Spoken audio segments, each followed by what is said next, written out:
جنید و بایزید اینجا نفس گم کرده می آید. جنید و بایزید اینجا آج کس انتہائی متبرک شب محفل ذکر مصطفیٰ میں موجود. سٹیج پہ گورنر گلگت بلتستان، وزیر اعلیٰ گلگت بلتستان اور گلگت بلتستان اسمبلی کے معزز اراکین، زعمائے ملت، علماء کرام، عاشقان رسول مصطفیٰ، آپ سب کی خدمت میں صمیمیت قلبی کے ساتھ جشن میلاد مصطفیٰ کی تبریکات پیش کرتا ہوں. قبول فرمائیے. میں دل کی اتھا گہرائیوں کے ساتھ گلگت بلتستان کی حکومت کو، بالخصوص وزیر اعلیٰ کی اس دلچسپی کو سلام پیش کرتا ہوں کہ انہوں نے سرکاری طور پر پہلی مرتبہ گلگت کی تاریخ میں میلاد مصطفیٰ کا انعقاد فرمایا.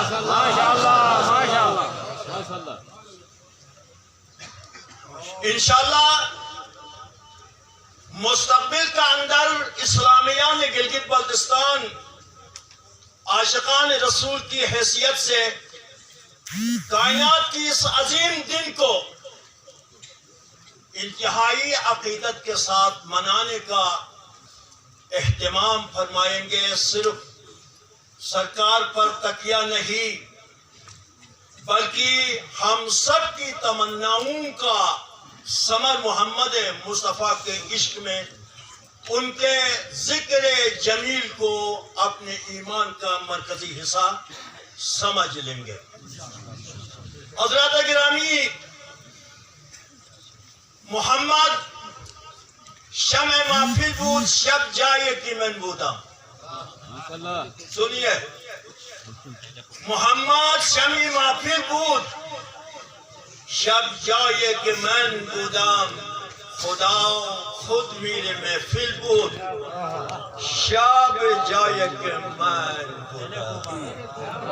یہ بات ہوتی ہے ہند. حضرت امیر خسرو دہلوی نے فرمایا، آج گلگت کی یہ شب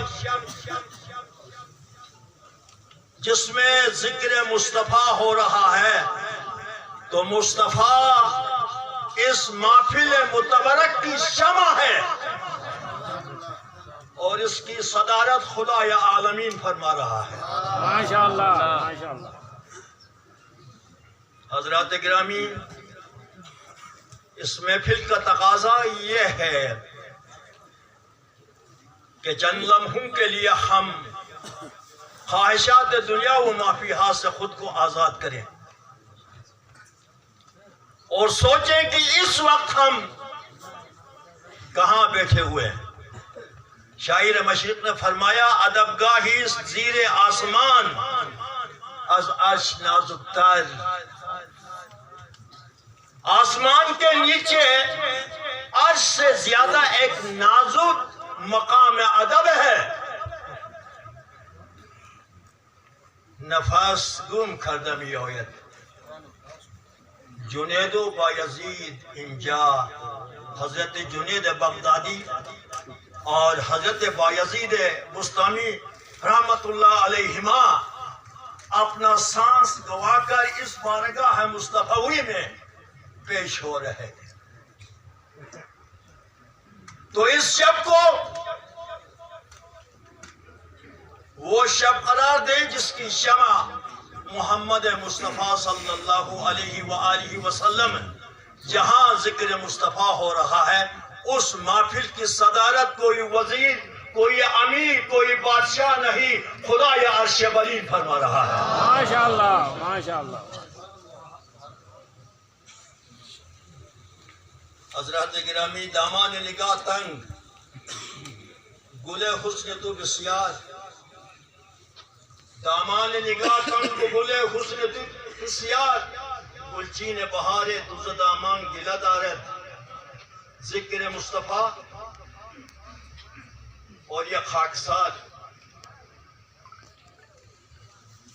کہاں مقام مصطفیٰ ہزار بار بشو یمدہن زبشک و گلاب ماشاء اللہ. ہنوز نامی تو گفتن کمال بی ادبیس. اگر کوثر و تسلیم میں بھی میں اپنی زبان دھو کر ذکر مصطفیٰ کرنے کی کوشش کروں تو یہ سو ادب کی انتہا ہے.